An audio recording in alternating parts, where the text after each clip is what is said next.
વડોદરા સહિત રાજ્યના વિવિધ રેસ્ટોરન્ટો, હોટલો, ફૂડ કોર્ટમાં પીરસવામાં આવતા ફૂડમાં ગરોળી, કોકરોચ, દેડકા જેવા જીવજંતુઓ નીકળવાની રોજબરોજ ઘટનાઓ સામે આવી રહી છે. ત્યારે રાજ્યના આરોગ્ય વિભાગની સૂચનાને પગલે વડોદરા કોર્પોરેશનના આરોગ્ય વિભાગના ફૂડ સેફટી વિભાગ દ્વારા સ્કોડ બનાવવામાં આવી છે. આ સ્કોડ દ્વારા શહેરના સમા વિસ્તારમાં જાણીતી રેસ્ટોરન્ટ અને પિઝા શોપ પર દરોડાની કાર્યવાહી હાથ ધરવામાં આવી હતી. આપને અત્યારે જણાવી દઉં કે આરોગ્ય વિભાગની ટીમે શહેરના સમા વિસ્તારમાં આવેલ નામાંકિત રેસ્ટોરન્ટ અને પિઝા શોપ સહિત વિવિધ નામાંકિત હોટેલ, રેસ્ટોરન્ટમાં કાર્યવાહી હાથ ધરી હતી.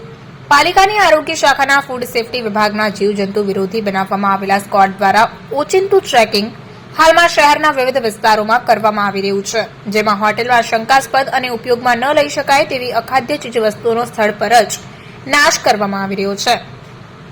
હાલમાં રાજ્ય સરકાર દ્વારા લોકોના આરોગ્યની સુખાકારીને ધ્યાનમાં લઈને વડોદરા સહિત રાજ્યમાં પાલિકાના ફૂડ સેફટી વિભાગ દ્વારા સ્કોડ બનાવી ચેકિંગ શરૂ કરવામાં આવ્યું છે. વડોદરા ફૂડ સેફટી વિભાગના જે.કે. ગોહિલના નેતૃત્વમાં બનાવવામાં આવેલા સ્કોડ દ્વારા છેલ્લા એક સપ્તાહ દરમિયાન અનેક નામાંકિત હોટેલ, રેસ્ટોરન્ટ અને ખાણીપીણીની શોપમાં ચેકિંગ કરવામાં આવ્યું. આ ચેકિંગ દરમિયાન અખાદ્ય જણાઈ આવેલી ચીજવસ્તુઓનો સ્થળ પર જ નાશ કરવામાં આવ્યો છે. આ સ્કોડ દ્વારા તાજેતરમાં શહેરના વિવિધ વિસ્તારોમાં કાર્યવાહી કરવામાં આવી રહી છે.